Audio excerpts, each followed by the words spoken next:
If you're struggling to play piano at your church, this video is for you. Now, it might seem easy for someone with a classical background to play piano at church, but there's actually several differences in music style and structure that can lead to some misunderstanding and frustration. This video will help explain some of those differences, challenges, so you can take the knowledge and skill you already have and bring something really excellent to your worship team and congregation. Make sure to watch to the end because I'm going to share some helpful tips I wish I had known when I first started playing keys. If you already have a classical background, you have a wide range of abilities and skills already, from lessons and practicing, learning songs and techniques. You have a unique voice and you'll have a chance to offer it in a whole new way. As you play in a worship team, you'll also find there are different types of songs that call for you to access different tools that you already have in you and grow new ones. You'll also have the chance to creatively choose what you'd like to play for each moment at hand. As a worship keys player, it's important that you now work to develop sensitivity as you play and consider your set list flow, the songs, the room, moments in real time, your worship leader, and the other musicians in your band.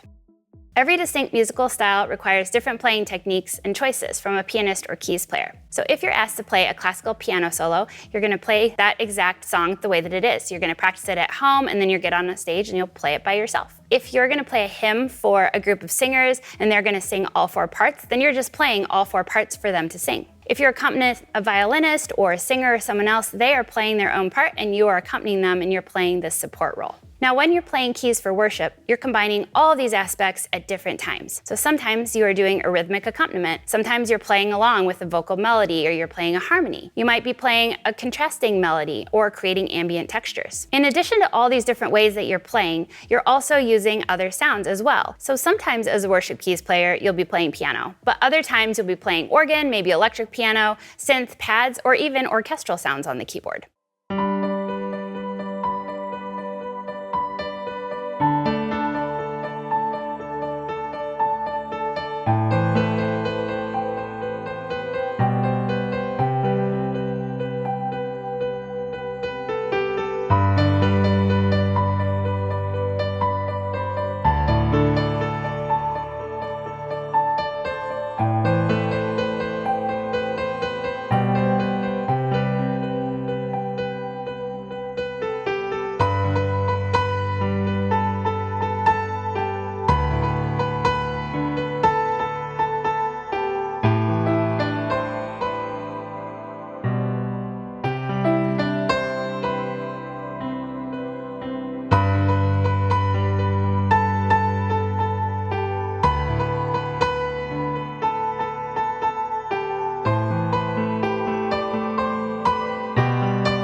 Modern worship music also has a distinct style. It's usually called contemporary Christian music, or CCM. It really helps to listen often. Try to break down songs into sections like instrumentals, verses, choruses, and bridges. Then also listen for the band dynamics. Where does it build? Where does it drop out? And listen to the way the different instruments are used. Is there a piano solo or a guitar lead? What instruments do you hear during a big chorus? And what do you hear when the band drops out?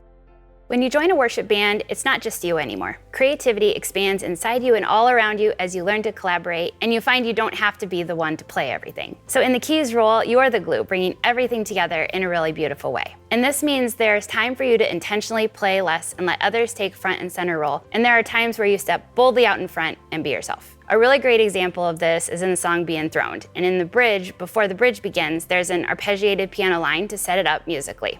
I'm going to go ahead and play this in the key of C, and an instrumental like this is a great place to fill more space on keys.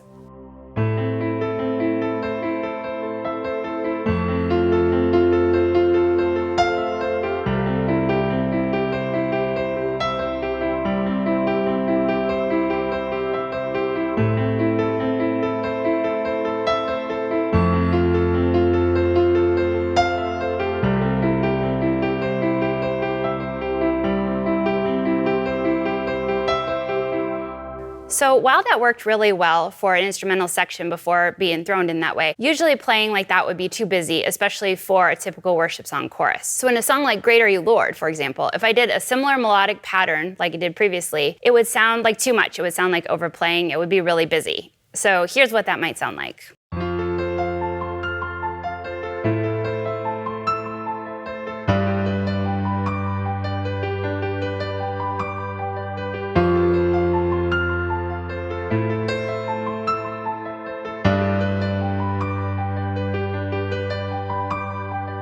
So instead, for a song like Great Are You Lord, what I would want to do is I'd want to build, but I'd like to start with some more simple chords. And if I do want to build something that's busier, that adds energy to the song, I like to do that with a repetitive melodic line instead of playing full arpeggios like that. And I can even bring that repetitive line up an octave higher if I want to build even more. So here's how I might do this instead.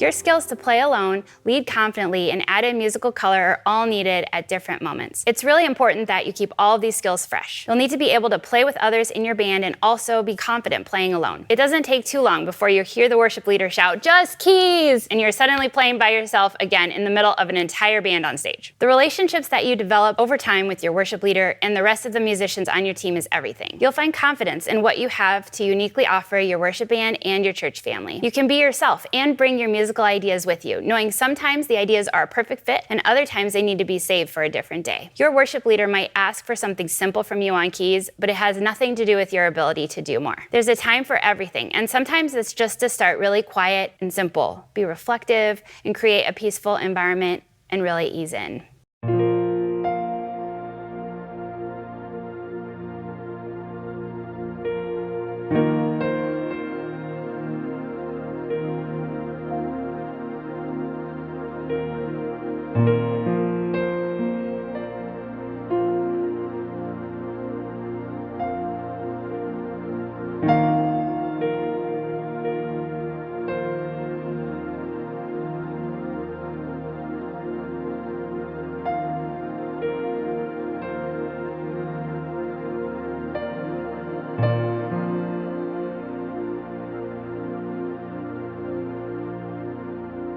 At other times, you're going to open the morning with the brightest synth lead you've ever heard and play something like this instead.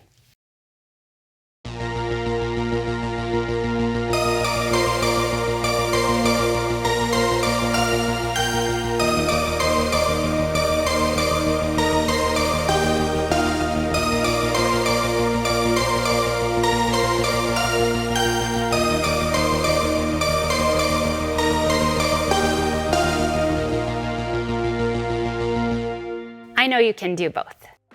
As you play keys, it's really great to take a little bit of time and think about how you want to grow musically and how you want to be able to contribute to your band and how you want to lead. So perhaps it's a skill that you want to develop. You want to be able to hear a song and just be able to play it without a ton of practice. Maybe you want to be able to improvise and just play chord progressions pretty smoothly and easily. Or perhaps it's a role that you want to move into, like a music director role, or perhaps you want to feel confident on keys so that you can be the worship leader at the front of the stage. It's really important, especially as you move into playing with a team, that you work towards having eye contact with the other members of your team and your worship leader and not just staring at the chart or staring at the keys. I know for me, when I was taking lessons, I was always told, look at the page, don't look at your hands. And the only time I would be looking down at my hands was if I was playing something that was already memorized, and then I was imagining the sheet music in my head. And so it was a big change for me to start to look down at my hands to start with and see where all of the chord shapes were all on the keys instead of just being on the page. And it really is helpful for you to be able to make that eye contact with the others on your team, connects with them, and you're able to see what your worship leader is doing as well. It's really important that you're able to support your worship leader or the person who is leading the song in that moment, that you're able to bring it down for a quieter moment, you're able to build. And the more that you aren't just staring at the sheet that's in front of you or staring down at your hands, the more you're able to pick up on those body cues and follow with where they'd like to go. It's also really important that you're able to do a few things that you might be asked to do, but you're not always going to be asked to do them in advance. So the first thing is to play an intro. Now, some songs, when you listen to them, you'll notice that there's an intro already there, but there's also a lot of times where I've been asked, oh, I'd really love it if we would just start this song on keys. Usually when I've listened to the song, it doesn't necessarily start on keys. So I like to always prepare an intro to have that ready. It's really important that you're able to confidently and solidly play the intro with a metronome, but also without a metronome. I think it's especially important to practice it in the same way that you're going to be playing it live. So if you are playing with a click check in your ears, it's definitely important that you're playing along with that at home. If you're playing with the track, it's important that you play with it that way. Now, I still do think that it's good to practice with the metronome, even if you aren't going to be playing with a click track with your worship team. That way you really have an idea of how fast or slow the song is, and you're able to start it close to tempo if you are the one starting the song. And it's really great to be able to hear the rhythm in your mind before you start. And I like to practice the intros in an isolated way, especially when I was first getting started, so that I'm able to just start it cold and not be nervous about it. And so the way that I like to do this is to just turn it on, practice the intro, and then stop. So I'm going to show you a little bit of how I like to practice to do this. And so what I like to do is I'll just put on the metronome for the tempo of my song. I'm going to just do King of My Heart intro. And I like to just start the click, practice the intro, and then turn it off and do it a few times in a row. I also like to imagine myself on stage with the people I'm going to be playing with in the room I'm going to be playing with. The more I can make myself nervous at home, the more I can get any mistakes out before I show up, and the more confident I'll be when I'm playing.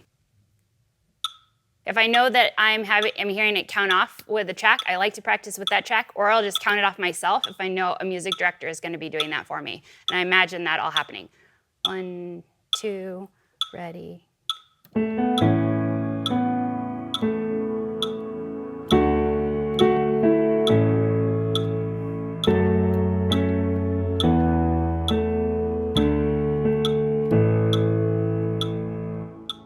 If the intro is particularly tricky, I also will go through some of the other songs that I need to practice in my set, and then I'll just practice starting that intro cold and just being able to do it at the drop of the hat. So the other thing your worship leader might ask you to do is to underscore or just play something underneath something that's happening during the service. So this could be a prayer, this could be a reading, this could be a baby dedication, or a Mother's Day talk, or ministry time. The list just goes on and on and on. When you're first starting to do this, it's really helpful to have a chord progression you're comfortable with just at the ready to play in case you're asked to do it, because you'll almost always be asked to do it. And this can even be as simple as the 1 and the 4 in your key. So if I was in the key of C, that would be alternating between the C chord and the F chord to start. It would sound something like this.